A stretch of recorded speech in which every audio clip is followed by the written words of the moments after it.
This is how one player, the one standing furthest from the action, the one most people only notice when something goes wrong, can single-handedly determine whether an entire tactical system works or falls apart.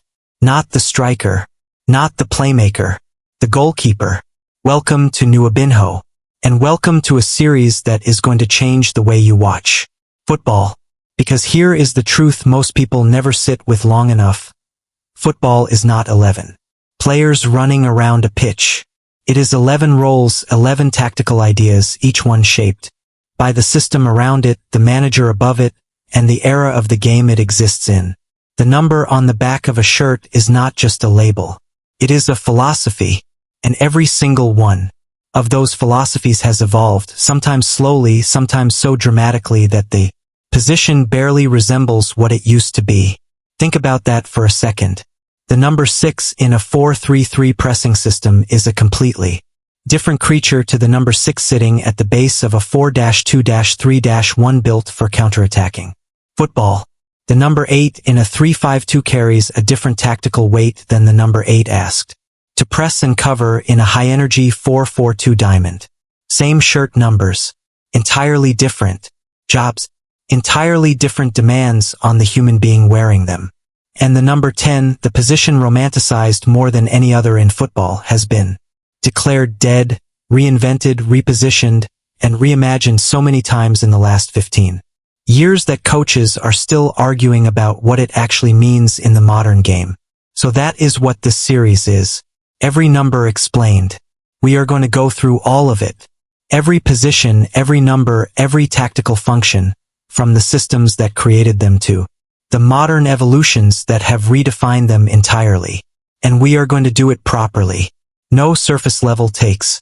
No oversimplification. Real tactical analysis, real player examples, real understanding of how the game works at the highest level. 11 episodes. 11 positions. One complete picture of football as it is actually played. And we start at the very back. We start with the player who sees the entire pitch in front of him from the moment the game kicks off. We start with the one position that has arguably undergone the most dramatic tactical transformation of the modern era. We start with the number 1, the goalkeeper. For most of football history, the brief for this position was brutally simple. Do not let the ball cross the line. Stand between your posts. Command your box.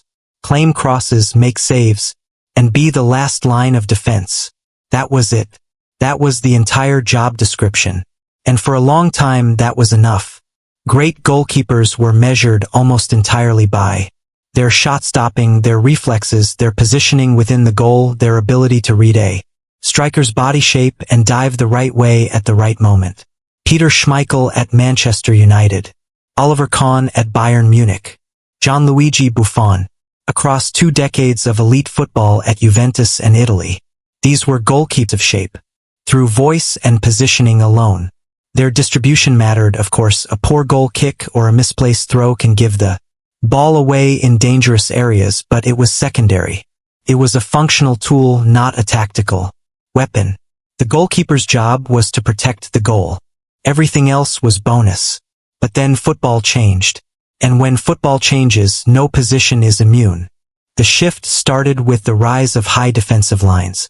When teams began pushing their back for higher up the pitch, compressing space, suffocating the opposition in their own half, building the conditions for a press, they created a problem.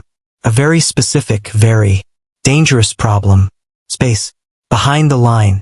When your center backs are playing 15, 18, 20 meters off their goal, a ball played in behind with pace becomes an existential threat. And the goalkeeper standing on his line, in the traditional sense, simply cannot cover that space quickly enough to deal with it. Someone had to own that space. And gradually, that someone became the goalkeeper. This is where the sweeper keeper was born. Not as a gimmick, not as a stylistic choice, but as a tactical necessity, a direct answer to the structural demands of a high defensive line. The sweeper keeper repositioned the goalkeeper's entire relationship with the pitch. Instead, of living on or near his goal line during the defensive phase. He pushed up, sometimes to the edge of his penalty area, sometimes beyond it, acting as an 11th outfield player, sweeping in behind the line before danger could materialize. He read the flight of through balls before they were played. He intercepted. He cleared. He engaged in 1-versus-1 situations that previous generations of goalkeepers would never have been asked to navigate outside their own box. The player who turned this concept into an art form, who made the entire football world sit up and genuinely reconsider what a goalkeeper could be, was Manuel Neuer. Under Jupp Heynckes and then Pep Guardiola at Bayern Munich, Neuer was not simply a goalkeeper with good sweeping instincts. He was a system component, a genuine defensive midfielder operating from between the posts. His positioning when Bayern had the ball high up the pitch was startling, 20 meters off his line, reading the game, ready to explode into space the moment possession was lost. He gave Bayern's back for a confidence they simply could not have had without him. The line could push higher because Neuer was behind them.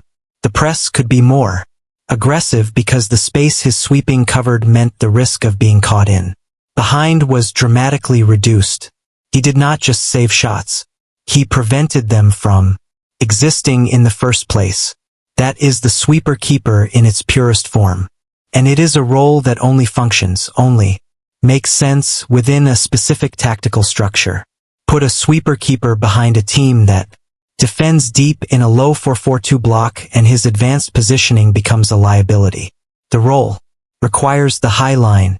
The high line requires the role. They are inseparable.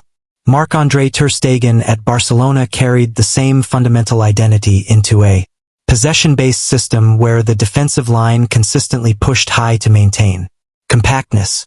His sweeping range, his composure in 1-versus-1 situations outside the box, the speed of his decision-making when the ball went over the top, these were not just impressive individual qualities. They were structural necessities for the way Barcelona wanted to defend. But the sweeper-keeper is only one part of the evolution, because around the same time that goalkeepers were being asked to own more space, they were also being asked to do something that would have seemed almost absurd to a goalkeeper of a previous generation. They were being asked to play football, not simply distribute the ball, not just roll it out to a fullback and reset. Actually play, receive passes under pressure, make decisions in tight spaces, break pressing traps with accuracy and vision, become the first node in a possession sequence rather than a passive recipient waiting to restart play. This is the ball-playing goalkeeper, and the demands placed on this archetype represent perhaps the most radical repositioning of role expectations in the history of the position. Think about what it means to receive the ball back to your feet when the opposition press is actively hunting you. Your striker is closing from the front. Their number 10 is pressing your center back who has just played it to you. You have maybe 1 second, maybe less, to decide what you do next. Play it short and invite more pressure. Go long and potentially gift possession to an opponent who reads the pass. And this is what separates the elite ball-playing keepers from everyone else. Find the angle that breaks the press entirely. Ederson at Manchester City under Pep Guardiola redefined what this looks like at the absolute pinnacle of the game. His passing range, and we are talking about a goalkeeper here, was genuinely comparable to the best midfielders in European football. 50-meter switches on the ground, accurate long diagonals to exploit overloads on the weak side, short, sharp passes under pressure that kept the ball moving through the press and allowed City to reorganize and attack again. His goal kick accuracy in Guardiola's system was a tactical tool in itself. In a 4-3-3 with the fullbacks tucking in and the wingers stretching wide, Ederson's ability to pick out runners at 60-70 meters with precision meant that City's transitions from defense to attack could be initiated in a single action. One touch, one decision. The press is broken. The counterattack begins. This is not a luxury. In Guardiola's system, this is load-bearing architecture. If the goalkeeper cannot be trusted with the ball, the entire pressing model collapses. Because the whole logic of a possession-based press is that when you win the ball back, you keep it. You do not invite the opposition to press you again immediately because your goalkeeper gave it straight back. Alisson Becker at Liverpool took the ball-playing dimension and fused it with everything else. Sweeping ability, shot-stopping of the very highest caliber, and an almost supernatural reading of when to come and when to hold. Under Klopp's high-octane 4-3-3 with its relentless gegenpressing and its demand for collective defensive intensity, Alisson was not the goalkeeper at the back of the system. He was the 12th player inside it. His positioning in the build-up phase was active and deliberate. When Liverpool played out from the back against a press, Alisson's positioning offered a passing option that reset the angles and gave his centre-backs a safety valve. His distribution under pressure, receiving in tight areas, turning, playing forward without hesitation, was a key reason Liverpool could maintain possession through even the most intense pressing situations in the Premier League and Champions League. And then there is Andre Onana, a goalkeeper whose entire identity is built around ball playing as a primary function. At Ajax and later Inter Milan, Onana operated more like a deep-lying midfielder in terms of his involvement in build-up sequences. He received in areas where traditional goalkeepers would never have been found. He played through lines with his feet. He treated the ball not as something to be cleared or distributed from a position of safety, but as something to be used intelligently, quickly, purposefully. Which brings us to where we are now. Because what the modern elite goalkeeper represents is not one of these archetypes in isolation. He is all of them simultaneously, and the intelligence to know which one the moment demands.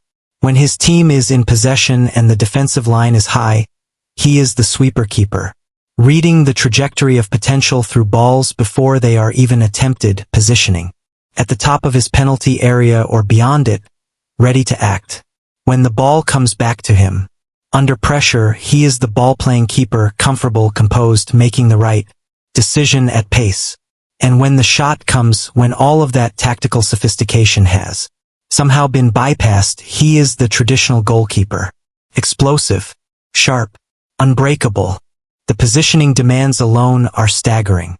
When a team using a high press is in possession in the final third, the goalkeeper might be standing 22, 25 meters off his goal line, actively compressing the space between himself and the back four to maintain a coherent defensive unit.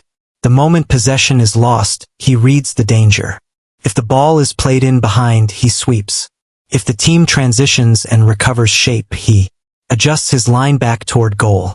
These are micro-decisions made in real time, continuously, across 90 minutes. Then there is the communication layer, the least visible and least discussed dimension of modern goalkeeping, because the goalkeeper is the only player on the pitch who sees the entire game unfolding in front of him at all times. He sees the gaps forming before his center-backs do. He sees when the press is about to be bypassed. He sees the second ball. He reads the shape before it shifts. His voice is a tactical instrument. The line's position, whether it steps up to hold a high block or drops to absorb pressure, is often coordinated through the goalkeeper's instructions. When a striker makes a run-in behind and the offside trap is about to be sprung, it is the goalkeeper calling for the line to step. When a defensive shape is losing its compactness under sustained pressure, it is the goalkeeper organizing, pushing, demanding tighter structure. Remove that communication from an elite pressing team and the defensive block becomes less intelligent. The line hesitates where it used to step. The press loses its synchronization.